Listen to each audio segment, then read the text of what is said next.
వైజాగ్లో దొరికినటువంటి drugs case ఇప్పుడు వైసీపీని నిండా ముంచేసే ప్రయత్నం అయితే జరుగుతున్నట్టు తెలుస్తుంది. ఎందుకంటే ఇప్పటికే Sanjay aqua export private limited అనేది వైసీపీ నేతలదనేది బహిరంగ సత్యం. ఇప్పటికే అపాసుపాలయ్యారు. తాజాగా కొంతమంది వైసీపీ నేతల అనుమానాస్పద చర్యలు కూడా ఇందుకు బలాన్ని ఇస్తున్నాయి. విజయసాయి రెడ్డికి అత్యంత సన్నిహితులుగా ఉన్నటువంటి Sanjay aqua export private limited ఎండి అయినటువంటి కోనం వీరభద్రరావుకి అన్న అయినటువంటి పూర్ణచంద్రరావు అనేక సందర్భాల్లో కలిశారు. అలాగే కోనం వీరభద్రరావుకి కూడా వైసీపీ నేతలు స్వాగతాలు పలుకుతూ ఫ్లెక్సీలు వేశారు, మనందరం చూసాం. అయితే ఇప్పుడు మరికొంత డెప్త్కి వెళ్తే మరికొంత సమాచారం తెలుస్తుంది.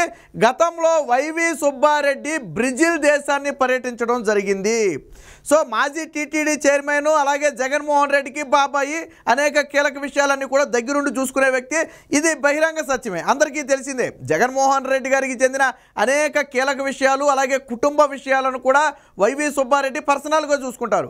మీరు ఒకసారి వెనక్కి వెళ్తే గతంలో షర్మిలకి సంబంధించి రాయబారం కూడా కాంగ్రెస్ పార్టీ పగ్గాలు చేపట్టొద్దని, అన్న మీద ఎదురు తిరగొద్దని చెప్పి రాయబారాన్ని కూడా వైవి సుబ్బారెడ్డి ద్వారానే పంపడం జరిగింది. సరే, అప్పుడు షర్మిల చీకొట్టి వెనక్కి పంపిందాం కూడా, అది వేరే విషయం. అయితే ఇప్పుడు తాజాగా గతంలో వైవి సుబ్బారెడ్డి బ్రెజిల్ దేశం పర్యటించడం జరిగింది. అక్కడ ఏం పర్యటించారు, ఎవరిని కలిశారు అనేది మనకైతే తెలియదు. బట్ తరువాత బ్రెజిల్ దేశం నుంచి కొంతమంది వచ్చి ప్రకాశం జిల్లాలో వైవి సుబ్బారెడ్డి గారిని కూడా కలిశారు. అలాగే ప్రస్తుతం వైవి సుబ్బారెడ్డి గారు అదే విశాఖకు ఇన్ఛార్జిగా కూడా ఉన్నారు. ఇంకా కూడా ఇన్ఛార్జి నుంచి కూడా తొలగించాల. ఇప్పుడు డ్రగ్స్ పట్టుబడింది అంటే ఒకదానికి ఇంకో దానికి ఎక్కడో ఇంటర్లింక్ కలుస్తున్నట్టుగా తెలుస్తుంది. అసలు గతంలో బ్రెజిల్ దేశాన్ని వైవి సుబ్బారెడ్డి ఎందుకు పర్యటించారు, అప్పుడు ఎవరిని కలిశారు, అలాగే ప్రకాశం జిల్లాలో వైవి సుబ్బారెడ్డిని కలిసినటువంటి బ్రెజిల్ దేశ ప్రతినిధులు ఎవరు, ఏ ఒప్పందం మీద కలిశారు, ఇప్పుడు డ్రగ్స్ వైజాగ్ ఎలా వచ్చింది. సో ఇలా ఒకదానికొకటి ఇంటర్లింక్ చేసుకుంటూ పోతే ఖచ్చితంగా ఎక్కడో ఏదో జరిగిందనే అనుమానం వస్తుంది. ఇప్పుడు తెలుగుదేశం పార్టీ దీన్నే చాలా బలంగా పట్టుకుంది. వైవి సుబ్బారెడ్డి ఎందుకు బ్రెజిల్ వెళ్ళాడు, డ్రగ్స్కు సంబంధించి డీల్స్ కోసం వెళ్ళాడా, దీన్ని మొత్తాన్ని జగన్మోహన్ రెడ్డి దగ్గరుండి చూసుకోమని వైవి సుబ్బారెడ్డికి అప్పగించాడా, అందుకనే విశాఖకు నేటికి కూడా వైవి సుబ్బారెడ్డినే ఇన్ఛార్జిగా ఉంచాడా, ఈ డ్రగ్స్ కోసమే ఇదంతా జరిగిందా, గతంలో వచ్చిన వాళ్ళందరూ కూడా దీనికి సంబంధించిన వాళ్ళేనా అని ప్రశ్నల మీద ప్రశ్నలు తెలుగుదేశం పార్టీ సంధిస్తుంది. ఇప్పుడు వైసీపీ ఇరకాటంలో పడిపోయే పరిస్థితి. వాస్తవానికి ఆయన వెళ్ళింది ఎందుకనేది ఎవరికీ తెలియదు. ఆయన మంచి కోసం వెళ్ళాడా చెడు కోసం వెళ్ళాడా అనేది పక్కన పెడితే ఇప్పుడు ఆరోపణలు వచ్చాయి కాబట్టి సమాధానం చెప్పుకోవాల్సిన పరిస్థితి. ఎందుకంటే బ్రెజిల్ దేశం నుంచే కదా డ్రగ్స్ వచ్చిందని తెలిసింది. సో ఆరోపణలు బయటికి రావడంతో ఇప్పుడు వి సుబ్బారెడ్డి కూడా సమాధానం చెప్పుకోవాల్సిన పరిస్థితి. తెలుగుదేశం పార్టీ దీన్ని అయితే చాలా బలంగా పట్టుకుంది. దీనికి సంబంధించి తెలుగుదేశం పార్టీ ఆరోపణలు చేస్తూ కొన్ని పోస్టర్లను విడుదల చేసిన ఆధారాలను చూద్దాం. సో ఇది చూడొచ్చు. బాబాయి బ్రెజిల్ ట్రిప్ అని చెప్పి ఒక హెడ్లైన్ పెట్టి ఇదిగో MP YV Subbareddy visit Brazil అని చెప్పి గతంలో వైవి సుబ్బారెడ్డి బ్రెజిల్ దేశాన్ని మొన్న విజిట్ చేసినట్టుగా ఒక వైఎస్ఆర్సీపీ అఫీషియల్ పేజ్లోనే వేసుకోవడం జరిగింది. ఇకపోతే ప్రకాశం జిల్లా నుంచి వచ్చినటువంటి కొంతమంది బ్రెజిల్ దేశానికి చెందిన ప్రతినిధులు వైవి సుబ్బారెడ్డిని కలిసిన నాటి చిత్రం ఇది. సో వైవి సుబ్బారెడ్డి బ్రెజిల్ దేశం వెళ్ళాడు. కొంతకాలం తర్వాత బ్రెజిల్ దేశం నుంచి కొంతమంది ప్రతినిధులు వచ్చి వైవి సుబ్బారెడ్డిని ఇక్కడ కలవటం కూడా జరిగింది. సరే, ఎందుకు గెలిచారనేది మనకైతే తెలియదు. బట్ ఇక్కడ చూడండి, బాబాయి వైవి సుబ్బారెడ్డి బ్రెజిల్ వెళ్ళటం, బ్రెజిల్ వాళ్ళు బాబాయిని ప్రకాశంలో కలవటం, బాబాయి వైజాగ్లోనే ఇన్ఛార్జిగా ఉంచటం, వైజాగ్ పోర్ట్లో డ్రగ్స్ దొరకటం, ఈ యువజన కొకైన్ పార్టీ ఆంధ్రాను ఏ గతి పట్టిస్తుందని చెప్పి.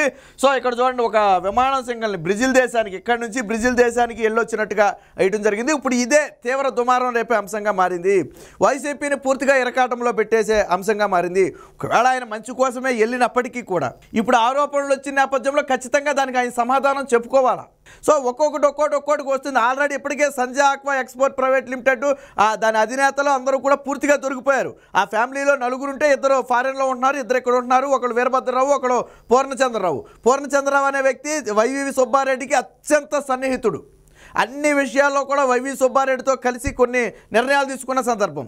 ఇక వీరభద్రరావు కూడా డైరెక్ట్గా పాలిటిక్స్లో తిరగకపోయినా వైసీపీ సానుభూతిపరుడే. ఎందుకంటే ఇదే కోణం వీరభద్రరావుకి గతంలో వాళ్ళ స్వగ్రామంలో వైసీపీ నేతలు భారీ స్వాగత ఫ్లెక్సీలు కట్టారు. ఆల్రెడీ మనం దీని మీద వీడియో చేసాము, ఆధారాలన్నీ కూడా చూపించాం. సో ఇప్పుడు టీడీపీ నేతలు అయితే వైసీపీ వాళ్ళకి స్వాగత ఫ్లెక్సీలు కట్టరు కదా. పోనీ ఫ్లెక్సీలు కట్టిన దానికి ఏముందిలే, అలాగెందుకు మీరు నిందిస్తారని చెప్తే అందులో ఒక 20-30 మంది ఫోటోలు వేశారు. అందరూ కూడా వైసీపీ కొండవాళ్ళు వేసుకున్నారు. తరపున ఉన్న వాళ్ళే. అందులో జగన్మోహన్ రెడ్డి ఫోటో కూడా పెద్దగా పెట్టేశారు. సో ఖచ్చితంగా ఆయనకి ఇంటర్ లింక్ ఉంది, లేకపోతే ఆయన పాలిటిక్స్కి దూరంగా ఉన్న వ్యక్తి అయితే దాన్ని ఖండించాలి. ఆ రోజు పార్టీలకు అతీతంగా ఫ్లెక్సీలు కట్టడాన్ని ఖండించి ఉండాలి, కానీ ఖండించలేదు కదా. తెలుగుదేశం పార్టీ కట్టిందా? కట్టలేదు కదా, ఎందుకంటే ఆయన పార్టీ కాదు కాబట్టి. ఇప్పుడు బ్రెజిల్ దేశానికి వైవి సుబ్బారెడ్డి వెళ్ళాడనే వార్త ఏదైతే ఉందో ఇది జగన్మోహన్ రెడ్డిని మరింత ముంచేసింది. ఎన్నికలకు ముందు ఇప్పుడు కేసీఆర్ పరిస్థితే జగన్మోహన్ రెడ్డికి వచ్చింది. ఎలా అంటే పాపం కేసీఆర్ దురదృష్టం ఏంటో చూడండి, చివరి 6 నెలల దాకా బాగానే ఉన్నాడు, గెలుస్తాడు అనుకున్నారు. బట్ ఒకదాని తర్వాత ఒకటి తగులుతూనే ఉన్నాయి. కాళేశ్వరం ప్రాజెక్టు దగ్గర మొదలు పెడితే, మేడిగడ్డ దగ్గర మొదలు పెడితే, చంద్రబాబు గారి అరెస్టు తర్వాత కేటీఆర్ నోరు బారేసుకోవడం దగ్గర మొదలు పెడితే, ఎగ్జామ్స్ క్యాన్సిల్ అయ్యాయని అని చెప్పి ఒక యువతి ఆత్మహత్య చేసుకోవడం దగ్గర మొదలు పెడితే, ఒకదాని తర్వాత ఒకటి దెబ్బ మీద దెబ్బ తగులుతూనే ఉన్నాయి. ఇప్పుడు కూడా జగన్మోహన్ రెడ్డి ఎన్నికలకు ముందు చూడండి, అటు ఆల్రెడీ చెల్లెల రూపంలో దెబ్బ తగిలింది, ఇప్పుడేమో ఆల్రెడీ డ్రగ్స్ రూపంలో మరో దెబ్బ తగులుతుంది, ఇంకోటేమో ఎన్నికల కమిషన్ రూపంలో ఒక దెబ్బ తగిలింది. సో ఇలా ప్రతిసారి కూడా జగన్మోహన్ రెడ్డికి దెబ్బ మీద దెబ్బ, సొంత పార్టీ నేతల నుంచి దెబ్బ తగిలింది, పార్టీ నేతలందరూ హ్యాండ్ ఇచ్చేశారు. అలా జగన్మోహన్ రెడ్డికి ఊపిరాడని పరిస్థితిగా మారింది. సో వైజాగ్ డ్రగ్స్తో మాకు సంబంధం లేదని చెప్పించడం కోసం వైసీపీ విశ్వ ప్రయత్నం చేస్తున్నప్పటికీ కూడా ప్రజల మనసులో అనేక అనుమానాలు ఉన్నాయి. ఖచ్చితంగా వాటిని నివృత్తి చేయాలా అనుకోవచ్చు, మాకు సంబంధం లేదని మేమెందుకు చెప్పాలని చాలామంది అనుకోవచ్చు. కానీ మీకు సంబంధం లేకపోయినా మీకు అంటగడుతుంది కాబట్టి తెలుగుదేశం పార్టీ దానికి రీజన్ చెప్పాలి. ఇప్పుడు నిన్న సజ్జల రామకృష్ణారెడ్డి మాట్లాడాడు, చంద్రబాబుకు వారు పురంధేశ్వరి అలాగే లోకేష్ల పాత్ర ఉంది, వాళ్ళదే ఆ డ్రగ్స్ అన్నాడు. ఏ ఆధారంతో మాట్లాడాడు? దానికి ఆధారమే లేదు.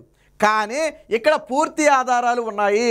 వాళ్ళు వైవి సుబ్బారెడ్డి బ్రెజిల్ వెళ్ళింది నిజమే కదా, బ్రెజిల్ నుంచి ప్రతినిధులు వచ్చి కలిసింది నిజమే కదా, అలాగే ఇన్ఛార్జిగా నేటికి వైవి సుబ్బారెడ్డి అక్కడ వైజాగ్లో ఉన్నమాట నిజమే కదా. సో అన్నిటికీ ఎక్కడో మ్యాచ్ అవుతుంది కదా. ఎన్నో దేశాలు వెళ్ళుండొచ్చు, బట్ బ్రెజిల్ ఎందుకు వెళ్ళాడు, బ్రెజిల్ ప్రతినిధులు ఎందుకు వచ్చారు? ఇది అందులో కుట్రలో భాగమేనా? ఆల్రెడీ డీల్స్ ఏమైనా కుదుర్చుకుని వచ్చాడా?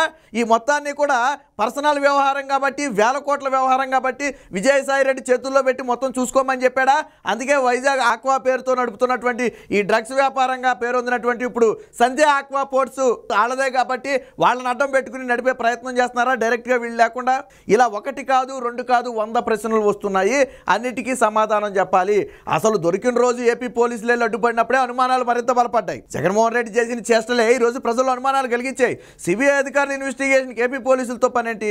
వాళ్ళు సిబిఐ వాళ్ళు తమ నోట్లో రాశారు ఏపీ పోలీసులు వచ్చి ఆలస్యం చేశారని. సో ఇలా 1 కాదు 2 కాదు అనేక అనుమానాలు వస్తున్నాయి. తాజాగా వైవి సుబ్బారెడ్డి వ్యవహారం హాట్ టాపిక్గా మారింది.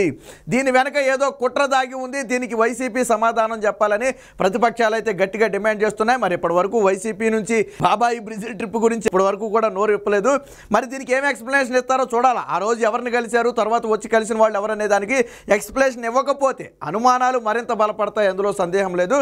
ఏది ఏమైనప్పటికీ వైజాగ్లో దొరికినటువంటి 25,000 కిలోల ఏదైతే కొకైన్ ఉందో, డ్రై ఈస్ట్ రూపంలో వచ్చినటువంటి కొకైన్ ఉందో, అది వైసీపీ పార్టీని ఇప్పుడు పుట్ట ముంచే పరిస్థితికి ఉంది. అడ్డంగా దొరికిపోయారు. Sanjay aqua export private limited ఎప్పుడైతే వైసీపీ నేతలదని తెలిసిందో అప్పుడే రాష్ట్ర ప్రజలకు అనుమానాలు బలపడిపోయాయి.